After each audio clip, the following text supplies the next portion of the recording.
Hello friends, आज हम शुरुआत करेंगे आपके व्यष्टि अर्थशास्त्र पाठ 2 उपभोक्ता के व्यवहार के सिद्धांत भाग 4 का।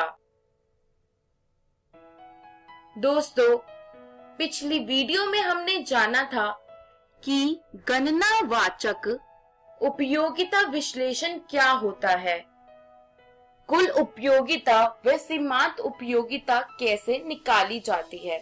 दोस्तों, आज इस वीडियो में हम हास्यमांत सीमांत उपयोगिता के नियम के बारे में जानेंगे, जो कि गणनावाचक उपयोगिता विश्लेषण का भाग है। और इसके बाद हम जानेंगे कि कर्मवाचक उपयोगिता विश्लेषण किसे कहते हैं और ये क्या होता है। चलिए दोस्तों, शुरुआत करते हैं आज के अपने वीडियो लेक्चर की।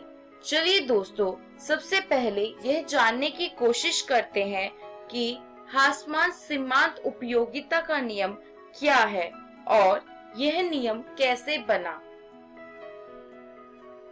दोस्तों, हास्यमांत सीमांत उपयोगिता के नियम को इंग्लिश में law of diminishing marginal utility कहते हैं। दोस्तों, हास्यमांत सीमांत उपयोगिता का नियम मांग के सिद्धांत का आधार है।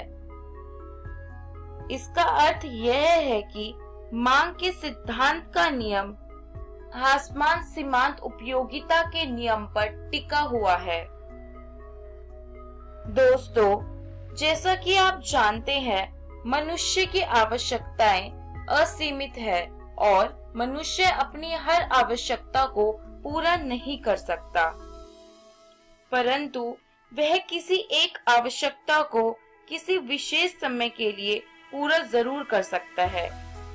जैसे एक भूखे व्यक्ति की पेट भर खाना खाने से तत्काल खाने की आवश्यकता पूरी हो जाती है।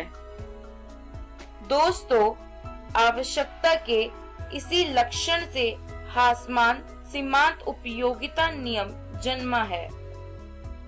दोस्तों, हमने पिछली वीडियो में एक तालिका का इस्तेमाल किया था, जो एक वस्तु की इकाइयां और कुल उपयोगिता तथा सीमांत उपयोगिता को दर्शा रही थी।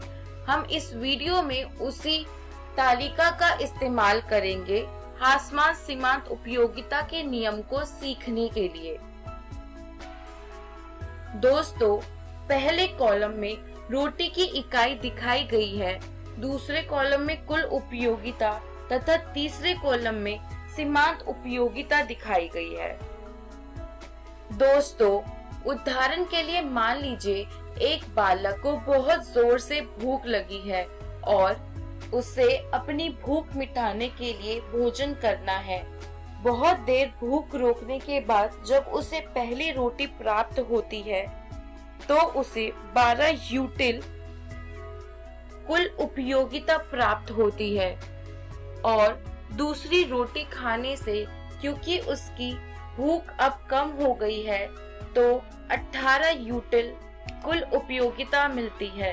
अर्थात पहली रोटी खाने से उसे 12 यूटिल सीमांत उपयोगिता प्राप्त होती है और दूसरी रोटी खाने से 6 यूटिल सीमांत उपयोगिता प्राप्त होती है। इसी प्रकार जैसे जैसे वह ज्यादा रोटी का सेवन करता जाता है, उसकी सीमांत उपयोगिता यानी कि एक रोटी खाने से मिलने वाली उपयोगिता कम होती जाती है। दोस्तों, ऐसा इसलिए होता है क्योंकि रोटी खाने से उसका पेट भरता जाता है और पेट भरने के कारण उसकी आवश्यकता अब कम होती जाती है और रोटी खाने से मिलने वाली संतुष्टि अब कम होती जाती है। दोस्तों, ऐसा आपके साथ भी होता होगा, जब आप ज्यादा रोटी खा लेते हैं तो आपका पेट दर्द हो जाता है या कभी उल्टी आने का मन करता है। दोस्तों, ये आपकी नेगेटिव यूटिलिटी या ऋणात्मक सीमांत उपयोगिता दिखाता है। दोस्तों, जब हमारा पेट बिल्कुल भर जाता है तो हमें अगली रोटी खाने से कोई संतुष्टि नहीं प्राप्त होती और ऐसी दशा में हमारी सीमांत उपयोगिता शून्य हो जाती है। परंतु जब हमारा पेट भरने के बाद भी हम रोटियों का सेवन करते रहते हैं तो एक समय आने के बाद हमें उल्टी आने लगती है या हमारा पेट दर्द हो जाता है। ऐसे में रोटी खाने से हमें संतुष्टि ना मिलकर, आनंद ना मिलकर दुख मिलना शुरू हो जाता है और इसी को ऋणात्मक सीमांत उपयोगिता कहते हैं। दोस्तों, जैसे कि तालिका में दिखाया गया है कि सीमांत उपयोगिता 12 से घटके 6, 6 से घटके 4, 4 से घटके 2 और 2 से घटकर 0 हो चुकी है। तो यह दिखाती है कि जैसे जैसे वस्तुओं का उपभोग बढ़ाया जाता है, सीमांत उपयोगिता घटती जाती है। दोस्तों, इसी नियम को सीमांत उपयोगिता का नियम या हासमान सीमांत उपयोगिता का नियम कहते हैं। चलिए दोस्तों, जानते हैं हासमान सीमांत उपयोगिता नियम असल में है क्या। अन्य बातें समान रहने पर जैसे जैसे किसी वस्तु की इकाइयों का उपभोग बढ़ाया जाता है या किया जाता है, वैसे वैसे उस वस्तु से मिलने वाली सीमांत उपयोगिता कम होती जाती है, अर्थात उस वस्तु से मिलने वाली संतुष्टि या आनंद कम होता जाता है। इसी नियम को हासमान सीमांत उपयोगिता का नियम कहते हैं। चलिए दोस्तों, अब जानते हैं कर्मवाचक उपयोगिता विश्लेषण क्या है।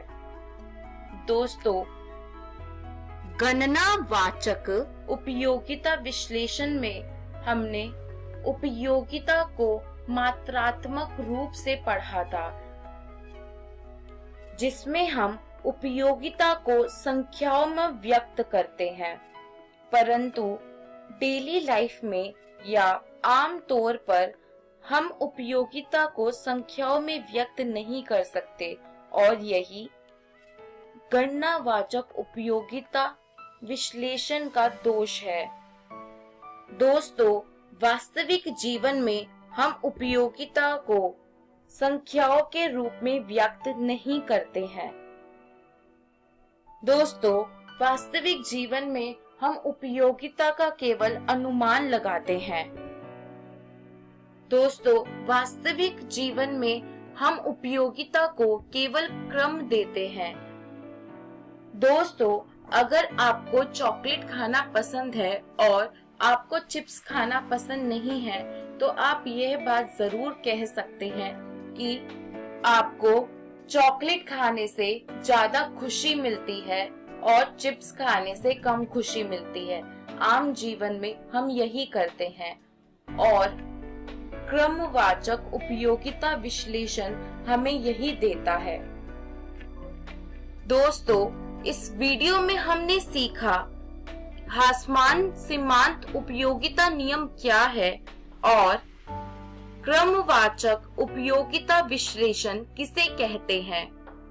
दोस्तों, अगली वीडियो में हम जानेंगे उपभोक्ता का अधिमान क्या होता है और अधिमान वक्र किसे कहते हैं और अधिमान वक्र को कैसे ड्रॉ किया जाता है।